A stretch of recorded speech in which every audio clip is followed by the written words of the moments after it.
Friends, इस बारिश में यदि इस एक गोली का उपयोग आप अपने पौधों पर कर लेते हैं तो आपको यकीन नहीं होगा, आपका पूरा गार्डन फूलों से भर जाएगा। गुलाब, गुड़हल, मोगरा, अपराजिता जैसे सभी फूलों वाले पौधे, सब्जियों वाले पौधे और फलों वाले पौधों के लिए बेहद ही उपयोगी है। तो ये गोली कौन सी है, इसका क्या उपयोग है और क्या क्या फ़ायदे हैं, ये सारी चर्चा मैं आज अपने वीडियो में करने वाली हूँ। कैसे इससे सही तरीके से इस्तेमाल से हम अपने पौधों में अच्छी ग्रोथ पा सकते हैं, उन्हें इंसेक्ट, फंगस, चींटियों से दूर रख सकते हैं। यूँ तो बारिश के मौसम में हरियाली बनी रहती है, प्लांट अच्छी ग्रोथ भी करते हैं, लेकिन उसके साथ ही पौधों में इंसेक्ट, फंगस, चींटियाँ, मिलीबग्स, स्पाइडर, इन सारे इंसेक्ट्स का अटैक हो जाता है। और जब पौधे इन इंसेक्ट्स की चपेट में आते हैं तो फिर हम किसी भी तरह का फर्टिलाइज़र यूज़ करें, पौधों पर कोई फ़ायदा देखने को नहीं मिलता है। तो फ्रेंड्स, बहुत ही आसानी से घरेलू तरीक़ों से हम इंसेक्ट से निजात पा सकते हैं और अपने गार्डन को हरा भरा रख सकते हैं। तो फ्रेंड्स, ये है कपूर। कपूर हम सबके घर में पूजा के लिए उपयोग किया जाता है, लेकिन आपको शायद पता नहीं होगा, गार्डनिंग में इसका यदि आप इस्तेमाल करते हैं तो आपकी बहुत सारी समस्याएं आसानी से हल हो जाएंगी। तो आज मैं आपको कपूर के कई तरह के उपयोग बताऊंगी। आप अपने पौधों की समस्या के हिसाब से इसका उपयोग कर सकते हैं। ये कपूर दो तरह से आता है। इस तरह से ये टिकिया के रूप में आता है, या फिर इस तरह से छोटी छोटी गोलियां आती हैं। किसी भी तरह के कपूर का आप इस्तेमाल कर सकते हैं। तो सबसे पहला तरीका है, यदि प्लांट की मिट्टी में इंसेक्ट है, चींटियाँ हैं, तो आपको मिट्टी में स्टेम से दूर इस तरह से एक गड्ढा करना है और एक कपूर की गोली को इस गड्ढे में आपको इस तरह से मिट्टी से दबा देना है। कपूर में बहुत तेज गंध होती है, गंध से चींटियाँ, इंसेक्ट बिल्कुल दूर रहते हैं। यदि आपने सीडलिंग्स ग्रो किए हैं या इस तरह से पत्तेदार सब्जियां लगाई हैं जिन पर अक्सर इंसेक्ट, इल्ली और चींटियाँ होते हैं, तो उसके लिए आपको मैं दूसरा तरीका बताती हूँ।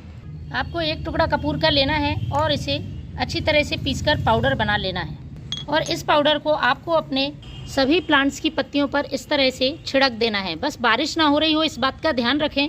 खुले मौसम में आप इसका छिड़काव करें। इसके बाद तीसरा तरीका है, यदि प्लांट की टहनियों में इंसेक्ट है, फंगस है या मिलीबग की समस्या है, जो कि अक्सर गुड़हल जैसे पौधों में देखने को मिलती है, तो हम एक स्प्रे तैयार करेंगे। बहुत ही पावरफुल घरेलू तरीका है पौधों में से इंसेक्ट, फंगस और चींटियों से निजात पाने का, लेकिन आपको इसे बनाने का सही तरीका मालूम होना चाहिए। इस स्प्रे को तैयार करने के लिए आपको लेना है 1 गिलास गर्म पानी। ज़्यादा गर्म नहीं होना चाहिए, क्योंकि ठंडे पानी में कपूर आसानी से घुलता नहीं है।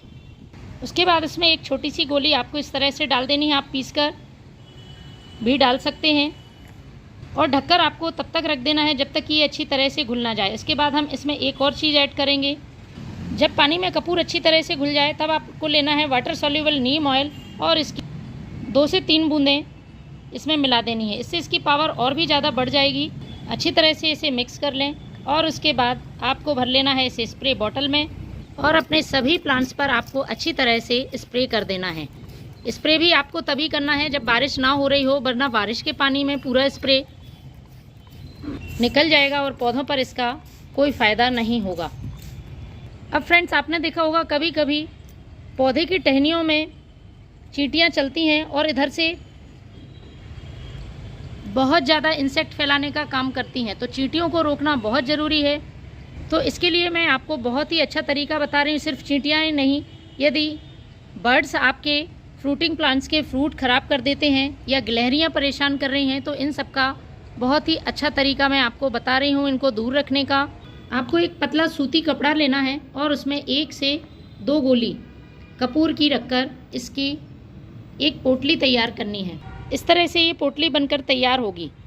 इससे फ़ायदा ये होगा कि पौधे में कपूर की गंध आसपास फैलेगी और उसकी वजह से चींटियाँ, इंसेक्ट और बर्ड्स दूर रहेंगे। तो आपको इसको अपने जहाँ भी चींटियाँ आती हैं या आप फ्रूटिंग प्लांट है, फ्रूट्स लगे हुए हैं, तो इस तरह से टहनी में आपको एक गांठ बांध देनी है। मैं एक और तरीका बताती हूँ आपको। यदि आप पोटली नहीं बनाना चाहते तो बहुत ही आसान सा तरीका है। कपूर हवा के संपर्क में आने से उड़ जाता है, इस बात का ध्यान रखें। तो जब भी कपूर पूरी तरह से घुल जाए तो आपको दूसरी टिकिया इस पोटली में रख देनी है। उसी तरह से मिट्टी में भी आपको कपूर घुलने के बाद दूसरी टिकिया रख देनी है। अगला तरीका, यदि आप पोटली नहीं बनाना चाहते हैं तो स्टेम में इस तरह से कपूर की गोली को फंसा दें। इससे भी चींटियाँ और इंसेक्ट दूर रहेंगे। अब यदि आपने फ्रेंड्स सीड्स ग्रो किए हुए हैं और उनको भी इंसेक्ट कट कर जाते हैं या फिर उनमें बहुत ज़्यादा चींटियाँ हो रही हैं, चिड़िया उनको कट कर देती हैं, तो उसके लिए सबसे अच्छा तरीका है इस तरह से कपूर को मसलकर और मिट्टी में चारों तरफ छिड़काव कर दें। फ्रेंड्स, बहुत ही कारगर तरीका है। मैं अपने प्लांट्स में अक्सर यूज़ करती रहती हूँ और मुझे बहुत ही अच्छा रिज़ल्ट मिलता है। मेरे सभी प्लांट्स हरे भरे रहते हैं। किसी केमिकल, इंसेक्टिसाइड या फंगीसाइड की मुझे ज़रूरत नहीं होती है। 20 से 25 दिन में आप कपूर का जो मैंने स्प्रे बताया है बनाना, उसको स्प्रे करें और इस तरह से मिट्टी में और पत्तियों पर कपूर के पाउडर का यूज़ करें।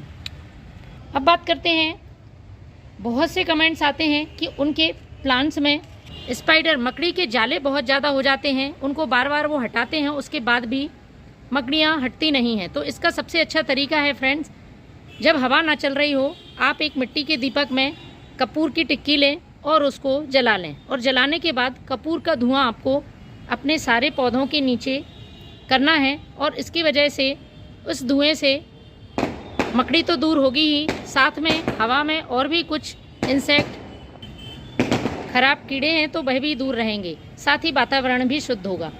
तो अपने पौधों को इंसेक्ट से बचाने के लिए, गार्डन को हरा भरा रखने के लिए इस कपूर की गोली का उपयोग बारिश के मौसम में ज़रूर करें। Thank you.